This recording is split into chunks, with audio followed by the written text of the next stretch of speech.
여러분 안녕하십니까? 포항 MBC 뉴스데스크입니다. 영일만 신항이 개항하면서 이곳에서 어업으로 생계를 이어나가던 주민들은 삶의 터전을 잃었습니다. 피해 주민들은 지난 2014년 영일만 신항 하역 업무를 배정해달라고 수개월간 큰 시위를 벌였는데요. 8년이 지난 지금까지도 해결된 건 없습니다. 배현정 기자가 취재했습니다.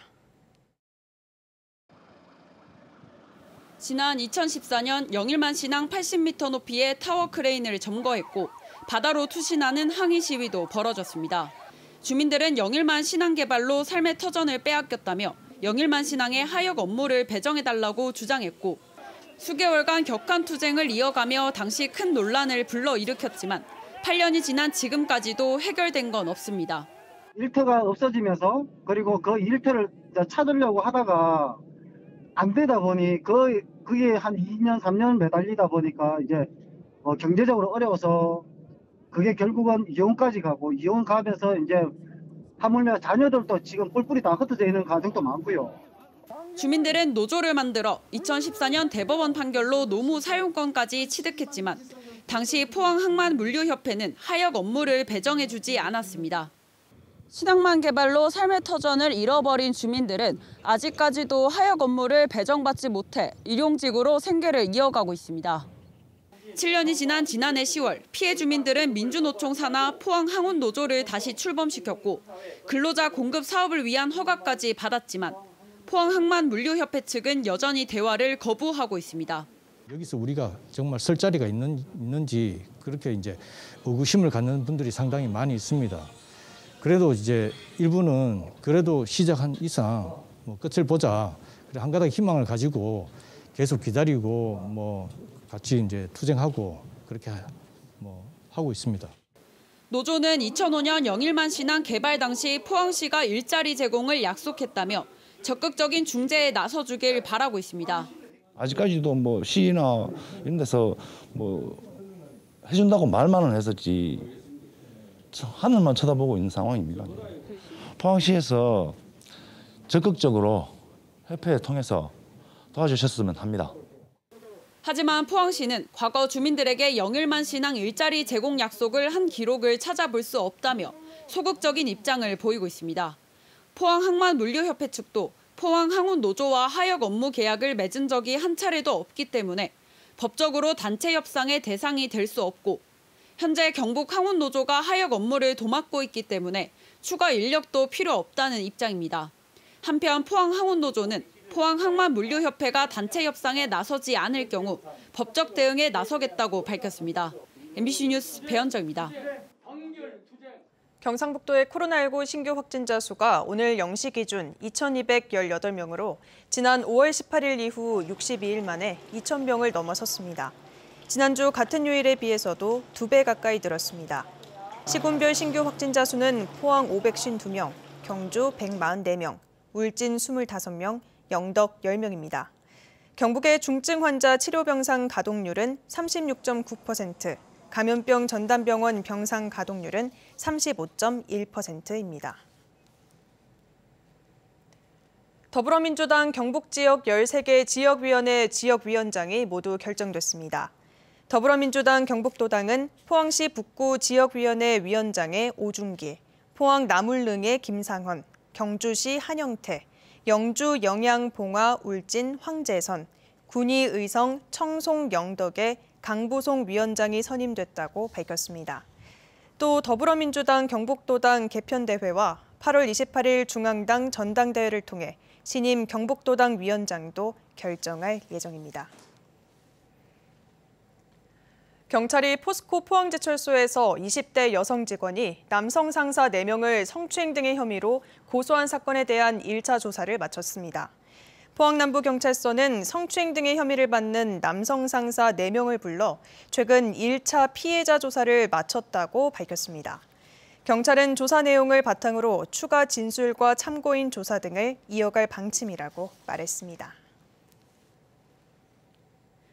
2003년부터 18년간 이어오고 있는 화랑대기 전국 유소년 축구대회가 학교와 클럽 등 600여 개 팀, 만여 명이 출전하는 가운데 다음 달 3일부터 2주간 경주에서 열립니다.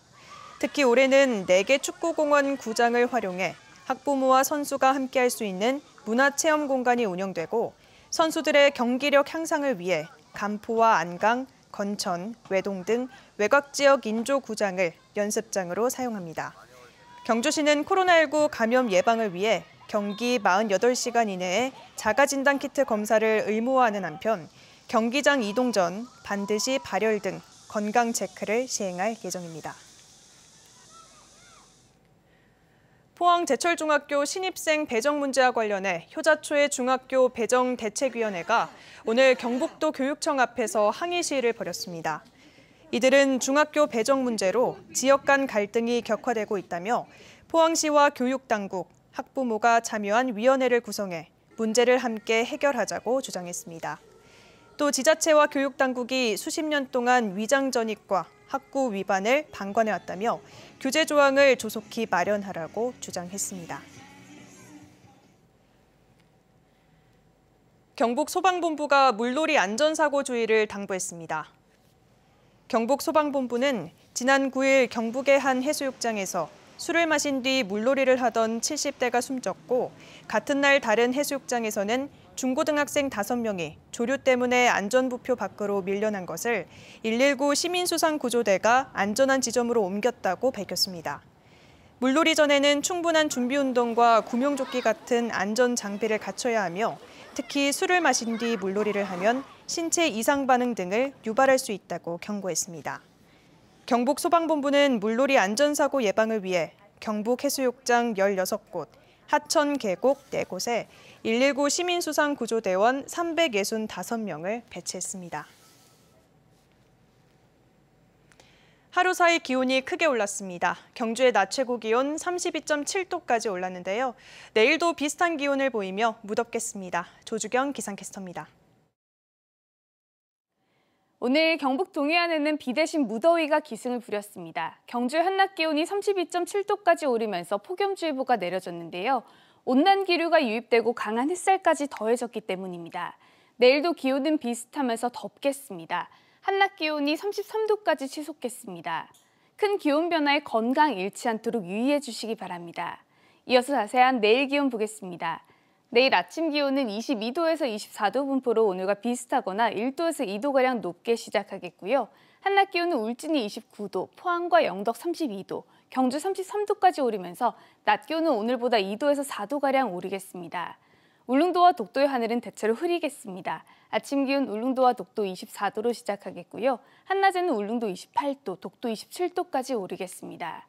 동해바다의 물결은 0.5에서 최고 2m까지 비교적 잔잔하게 일겠습니다. 현재 장마전선은 제주 남쪽 해상으로 물러났는데요. 내일부터 차츰 북상하기 시작해 모레 경북 동해안에 다시 장맛비가 내리겠습니다. 예상되는 비의 양은 5에서 70mm 정도고요. 주말에도 또다시 비가 내릴 전망입니다. 날씨였습니다. 문화재청은 매장 문화재의 효율적인 보호 및 관리를 위해 매장 문화재 보호 및 조사에 관한 법률 시행령을 일부 개정했습니다. 개정된 시행령에서는 국가나 지방자치단체가 필요하다고 판단하는 경우 지표 조사를 실시할 수 있도록 방법 및 절차를 규정했습니다.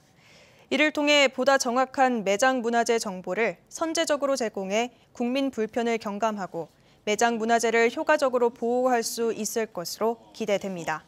또 인골과 미라 등 중요 출토 자료 연구 및 보관에 관한 법적 근거를 마련해 고생물학이나 의학 등 다양한 분야의 연구 성과도 기대됩니다. 경북교육청은 2022학년도 2학기 유치원 학급 편성을 확정했다고 밝혔습니다. 학급 편성 결과 도내 유치원 수는 1학기보다 4개원 줄어든 680개원이며 학급 수는 1,914학급으로 1학기와 동일합니다.